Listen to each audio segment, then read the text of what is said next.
Pernah kepikiran gak sih, waktu kita lagi asik streaming film, scroll media sosial, atau kirim email, semua itu kan rasanya lancar banget ya. Kelihatannya gampang, tapi di balik semua kemudahan itu, ada sistem super kompleks yang kerja nonstop. Jadi, siapa dong yang bikin aplikasi favorit kita itu jalan terus 24 jam sehari, 7 hari seminggu? Nah, jawabannya adalah ada pahlawan tanpa tanda jasa di dunia digital kita. Yuk, kita kenalan sama mereka. Oke, kita mulai dari sini. Siapa sih sebenarnya sosok di balik layar yang memegang peran super penting ini? Administrasi sistem itu, simpelnya, adalah sendi buat ngejaga kesehatan dunia digital kita. Bukan cuma soal benerin sesuatu pas sudah rusak ya, tapi yang lebih penting, gimana caranya supaya nggak rusak dari awal. Ini semua soal menjaga sistem tetap stabil, andal, dan pastinya aman. Dan orang yang lakuin semua itu namanya administrator sistem. Atau, biar lebih akrab, kita sebut aja sysadmin. Merekalah penjaga gerbang digital kita, yang mastiin server dan jaringan tempat data kita disimpan itu aman dan jalan terus tanpa henti. Terus, kerjaan seorang sysadmin itu ngapain aja sih sebenarnya? Kelihatannya misterius ya. Yuk, kita intip tugas-tugas utama mereka. Nah, ini dia nih 5 pilar utama kerjaan mereka. Mulai dari ngurusin siapa aja yang boleh akses, install software, backup data, mantau kesehatan sistem, sampai ngurusin keamanannya. Semuanya penting banget. Tapi coba kita bahas beberapa yang paling vital. Soal manajemen pengguna, coba deh bayangin sysadmin itu kayak satpam super canggih di gedung perkantoran. Mereka yang nentuin siapa aja yang boleh masuk, user A boleh ke lantai mana, user B aksesnya apa aja. Semua ini tujuannya satu, keamanan, biar nggak sembarang orang bisa masuk dan ngacak-ngacak. Oke, backup. Wah, ini vital banget. Anggap aja backup itu polis asuransi buat data-data kita. Kalau amit-amit ada bencana, misalnya servernya rusak atau kena hack, data backup inilah satu-satunya penyelamat kita. Jadi ini bukan pilihan, tapi kewajiban mutlak. Nah, kalau monitoring ini kayak dokter yang lagi meriksa tanda-tanda vital pasiennya. Si pasien ini ya sistem komputernya. Sysadmin terus-menerus mantau CPU, RAM, sama kapasitas disk. Tujuannya, biar kalau ada gejala aneh sekecil apapun, bisa langsung ketahuan dan diobati sebelum jadi penyakit parah yang bikin sistemnya tumbang.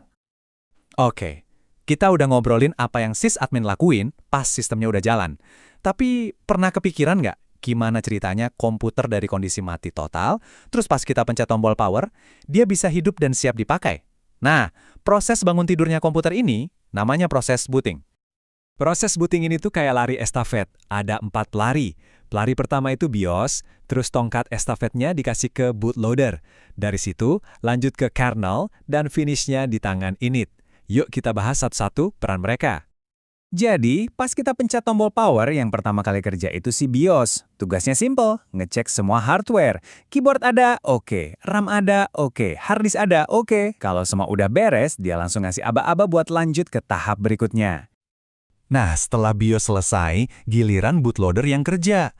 Tugas dia ini krusial, nyari otak sistem operasinya yang kita sebut kernel, terus di-load ke memori. Oh ya, kalau di komputer kamu ada Windows sama Linux misalnya, bootloader inilah yang nampilin pilihan mau masuk kemana. Sekarang, jagoan utamanya masuk, si kernel. Kernel ini benar-benar otaknya sistem operasi. Begitu dia aktif, dia langsung ambil alih kendali semua hardware. CPU, memori, disk, semuanya di bawah komando dia. Dia yang jadi jembatan antara software dan hardware. Dan terakhir, di garis finish, ada init atau sistem D. Anggap aja dia ini manajer yang nyiapin semua layanan pendukung sebelum sistem siap dipakai. Dia yang jalanin koneksi jaringan, layanan login, dan lain-lain. Begitu dia selesai, barulah, voila, komputer kita siap digunakan. Nah, ngomong-ngomong soal sistem operasi, ada satu arena utama tempat para sysadmin ini paling sering beraksi. Yuk kita masuk ke dunia Linux.